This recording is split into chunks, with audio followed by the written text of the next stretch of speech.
Hey, this is video number 2. Talk about my experience at MEPS, my recommendations for people who are going there for the first time. Let's just jump right into it, right? So, my recruiter told me to be there on Sunday at 12 o'clock. I got there at 11:30. I suggest being there early as well. He told us to bring social security card and a picture ID, driver's license, California ID, whatever state you're in. So I brought that. In return, he gave me an envelope with some medical information in there that I had to bring to MEPS. On the envelope, your last name's there and some sort of number that is your ID number. So from there, we were from Riverside, California. We then drove to San Diego. That's about an hour and a half, 40-minute drive. The drive itself wasn't that bad. We didn't hit traffic, but it was really awkward because most people in the van were nervous. It was 6 people total, I believe, 5 people who were going. I was the oldest in the van. I'm 21. Everyone in the van were pretty much fresh out of high school, 18-year-olds. And so they were just dead silent. It was kind of awkward. I tried my best, but no one was talking. So I do suggest bring an iPod with headphones, a book, something to just distract you from the most likely inevitable awkward silence. You know, we saw skydivers on the way there. I'm like, hey, check that out. Would anyone do that? And I was like, nah, okay. But the cool thing is that the recruiter was really cool about it because I called it out at one point. I'm like, this is awkward. He's like, yeah, man, you guys make me fall asleep. But on the way there, we also went to McDonald's.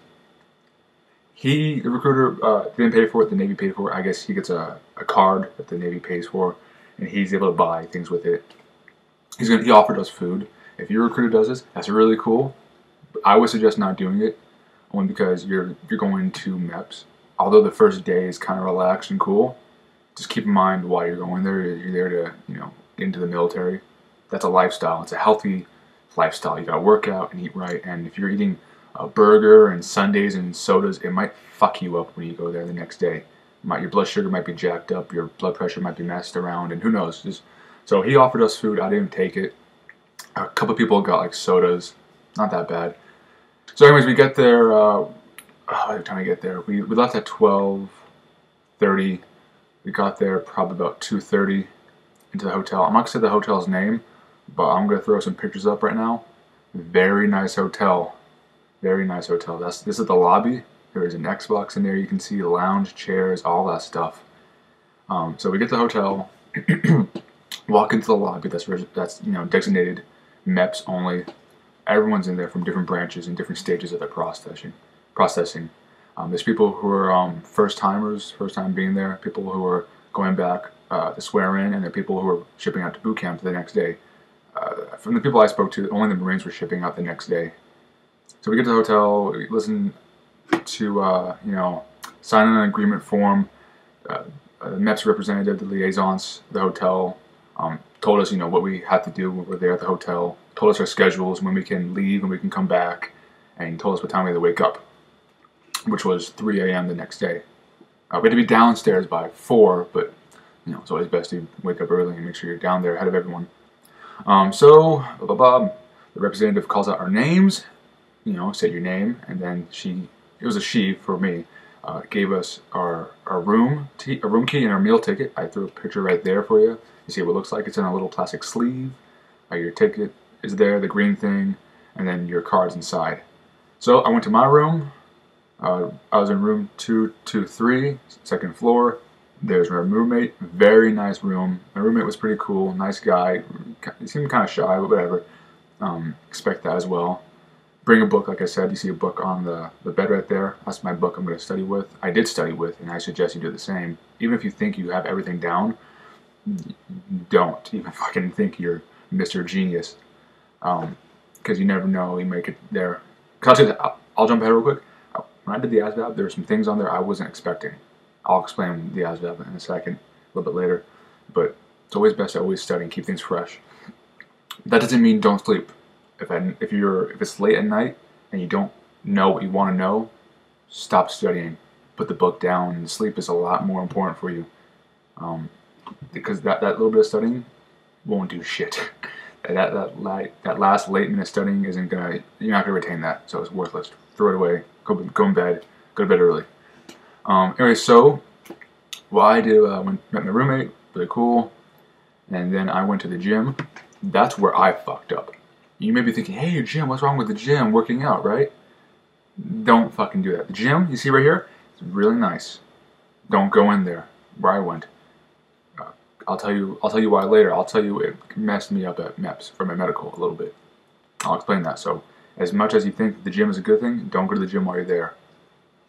Anyway, so from the gym I went to the hot tub, just kind of relaxed a bit, relaxed with a guy from the Navy who drove with me, and then I met 2 Army guys in there. We're talking. They're really cool. One guy was going in infantry. One guy was actually trying to be a camera operator. It's really interesting. The people you meet, they're relatively all nice people, all good people, all the branches. You would think, hey, Army, Navy, blah, blah, blah, fighting against each other. Who's better? It really wasn't any of that. It was a lot of mutual respect. The only time people were fighting against each other was in the lobby with the Xboxes, because the gamer tags were Navy, Marines, Air Force, and all that stuff, and so people would pick their gamer tag and they would fight against each other in Call of Duty, of course, Call of Duty. But other than that, everyone was really nice. So if you're worried about some sort of hostility from people when you're there, don't. It's all cool, for me at least. Anyway, so after that, I went upstairs, changed into some dry clothes, went down to dinner. Dinner, ugh. Honestly, I've been trying to eat healthy, for a long time, make sure I make the weight.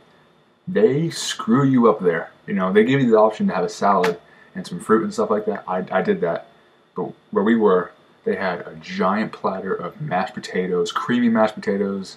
I know it's creamy because I couldn't help it. I had a little spoonful myself, but creamy mashed potatoes, fried chicken, and they had like these nice little fucking chocolate cakes that were just, I so badly wanted one, but once again, why are we here? Don't fatten up. Don't fuck your blood sugar up. Don't stay steady. Although a lot of people got fried chicken, a lot of people also got vegetables. They are smart. So yeah, it's a buffet style too, just to let you know. So you can have as much as you want. Once again, don't do that. Have whatever you need. Just keep it minimal. And then from there, after dinner, went back to my room, studied a little bit, relaxed. Got some time on my hands. Dinner was at 5. I was done by 5:30. I was in my room like at 5:35 or something like that. And then we had to go back downstairs for a briefing to tell us our schedule for the rest of our stay there and when we're supposed to wake up and who we're supposed to meet at 8 o'clock. That's the briefing was. So I had some time on my hands, relax. Anyways, go downstairs for the briefing at 8. Hung out in the lobby for a little bit after the briefing. Just basically stuff like make sure you bring your roommate with you and your room key and all that stuff in the morning when you're going out to check out. I'll tell you a little story when I get there about the checking out, because some kid fucked up. He fucked up big. Not just so much at checking out, but when we got to MEPS, he brought a knife. I'll explain that. He's not fucking going in. I'll tell you right now. Blah blah blah. I stayed in the lobby, played a little Xbox, cool stuff. Went back upstairs, tried to go to sleep. I had some trouble sleeping. My roommate, as nice as he was, snored so fucking loud. He had his phone facing up in the dark, so whenever he got a text, it would light up the whole room. So get along with your roommate, but the only thing I'm saying is bring some earplugs, because I wish I had some. Because I didn't get to sleep till probably about 1 in the morning, and I woke up at 2:30. Went back to sleep for like another 30 minutes. I got like dick sleep, and I was walking around like a zombie at MEPS. So yeah, prepare yourself. Bring headphones, eye things, cover your eyes, something. Just make sure whatever you're doing to help you sleep, you don't sleep through the alarm clock. If you're one of those people who can't wake up when you gotta, go without the headphones. Or some people did. I spoke to them afterwards. They didn't sleep. They went to bed. They took little naps throughout the whole day. So when it came to the final hours of when they're supposed to be sleeping, they just stayed awake so they can be on time. And I guess it worked for them. So if you think that's something you can do, then I suggest that as well. So anyways, woke up at 3 o'clock, got downstairs at 3:30. It was just me, my roommate, and 2 other Marine kids. They're like nerdy kids. I'm not trying to be mean or anything like that, but they were scrawny, wore glasses, and we walked down there. They were arguing over which is better, Lord of the Rings or Star Wars, and they actually brought me and my roommate into it. Like, oh, which one do you think is better? And then actually when the rest of the whole, everyone at MEPS came down from the hotels, and from the hotel into the lobby, there's 2 Marine guys there as well. And the two nerdy kids immediately were like, actually, we're really tough kids. We're actually, I played football. Because these two Marines that just came down, who were, at least were going to boot camp, they were like just big, manly dudes. So they immediately stopped being nerdy and they started getting more Marines. So I don't know if that reflects that branch, but you'll see some interesting people there going into some branches you don't think they were going to. But, you know, more power to them. So we went in the lobby for a little bit. Had another liaisons come in, tell us some information about, you know, what was going on. He was a motherfucker. He was a big black dude, he retired Navy guy, loud, you know, makes his presence known. So I'll tell you the story about the kid now. This kid, scrawny white kid, little scruff on his chin. He has a mohawk. You know, wasn't styled up. He had his shaved head and long hairy hair, just kind of like drooped around. He has a backpack, and on his backpack was profanity written all over it. Like, this is a backpack. Don't fucking touch it. That kind of, he had gauges in his ear and piercings. We're going to MEPS, dude. We're going to a military facility. Why are you looking like a punk? Funny enough, you know, here's the thing I've learned just from that 2-day experience. You are always wrong if anything goes wrong. No one at MEPS, no recruiter, no chief, no officer, no one did anything wrong, even if they did do something wrong. So here's what happened. We were briefed on what to do the next day from the liaisons the day before on Sunday. We get down on Monday, we're checking in, you know, make sure you're, like I said before, make sure your bunkmate is there. He has to be there, or she has to be there. Make sure you have your card and your sleeve, and boom, boom, boom. Real simple. This kid, I think he didn't have his sleeve, or he didn't have something with him, either his roommate, I don't remember, but he got up there, and the liaisons guy was like, "Where's your roommate? Where's your card?" And this kid, because he's kind of probably really punkish, he, with a smile, no one ever told me. First off, motherfucker, you were told. You know why? Because everyone in this room, 100 people in this room, all did what we were supposed to do. So unless you weren't paying attention, which you weren't, or you weren't there, either way, it's your fault. So the recruiter looks him straight in the face, stands up and says, "Don't you fuck around with me, motherfucker." And he just gets really fucking loud, and everyone goes dead silent. And he goes, okay. And I forgot what he did afterwards. They don't fuck around there. So, blah, blah. That's what happened to that kid. Everyone kind of learned, hey, get your shit together. Don't ever fucking backtalk. So you might not think that's backtalking, but that kid backtalked. He basically just told that officer that, yeah, you guys didn't do what you're supposed to do, and that's why I did something wrong. It's your fault. No. Even if they didn't tell you what to do, it's your fault. And you better fucking act like it. So we checked out of the hotel. We were given a meal ticket for breakfast, once again, buffet style. There was eggs, bacon, sausage, fried potatoes, all that stuff, cereal, fruit. I suggest stick with the fruit. Have some eggs, not too much. Just keep it light, keep it healthy, you know. Even if you're one of those people who has a lot of weight to, you know, gain, or you're gonna fucking, just be safe. It's only, you know, the whole process is 8 hours. It may seem like a lot, but it goes by really quickly. And you don't want to be full and uncomfortable, and you don't want to, you know, have a lot of weight left in you, you know, when you get to scale. So blah blah blah. We got on the bus at 5:40 to go to MEPS. We arrived at MEPS at 5:50. Cold as fuck outside. You just gotta deal with it. I suggest also, they say you dress nice and neat when you're going to MEPS. Collared shirt. This is a t-shirt, so wear like a polo. Not really a button down, because don't forget you're gonna get naked at some point. So don't. Sorry, my nose is really itchy. So don't you know, don't dress all fancy. Some people wore ties. I'm not sure what stages they were at. Probably they're getting sworn in and they're getting pictures taken. That's why. But I suggest, you know, keep it nice and neat, be easily taken off. So we arrived at 5:50. We put our bags through a scanner, walked through the metal detector, and then we got in line at the lobby. In front of the lobby, we walked into the MEPS building. There's a front lobby, and then there's different corridors. You know, there's a gymnasium, I think, in the back. There's a cafeteria, and then there's, you know, the offices for the branches and stuff like that, and the medical. So here's the story. Here's the rest of the story for the kid. We line up 5 rows, 6 rows. I don't really remember. It doesn't really matter. in the lobby, and a woman at MEPS starts talking to us. If you've never seen military people around, this is the place you're gonna see it. And relax, you know. Don't forget why they're there for a purpose, but don't.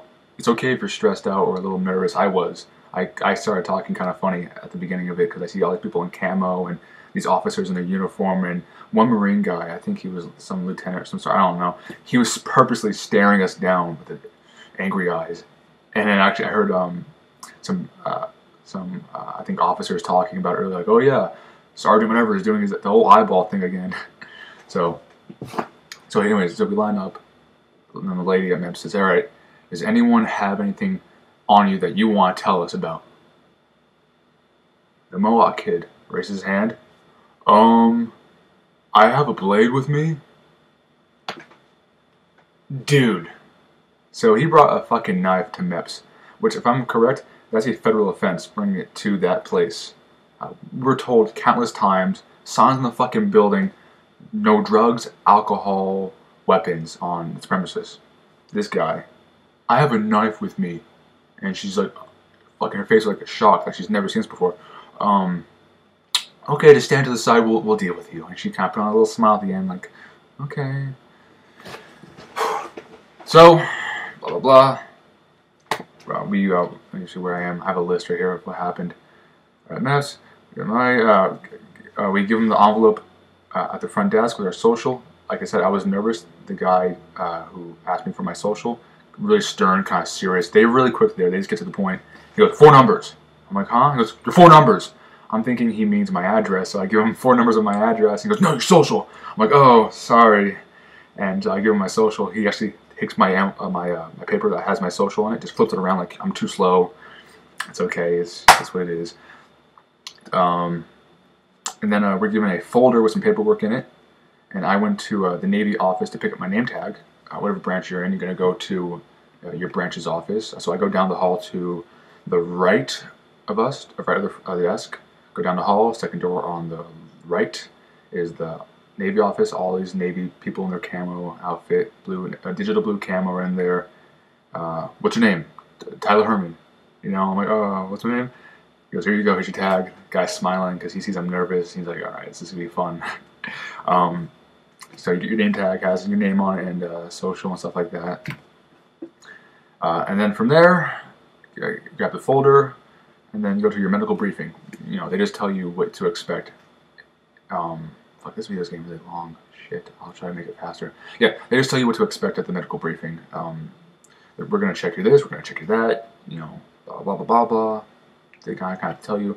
So while you're there, they're also going to, in the medical briefing, before any real medical stuff goes on, they blood pressure, and then you have to fill out a questionnaire. You know, I've never done this, I've never done that. I've never had this, never had that. You know, stuff like, ever had broken a bone, blah, blah, blah. Ever drank before, ever smoked marijuana, ever, just stuff like that. You kind of get it. I'm not telling you to lie, exactly, but if there's things on there that you think are a non-issue for you, then don't say you have it or you've ever done it. I'm not saying I have, but a lot of people have smoked weed in their life, okay? Especially when they're young and they're kids and they're growing up, you know, they want to experiment. You can get a waiver for that, no problem. But there's no way they can prove it if it's not in your system. You know, if you say it with like a smirk, like, no, I've never done it. They can't go, you look like you're lying. Don't say you've done it. There's no point. Because if you say you've done it, then they go, okay, now we have to go talk to a counselor and do a waiver, and that's just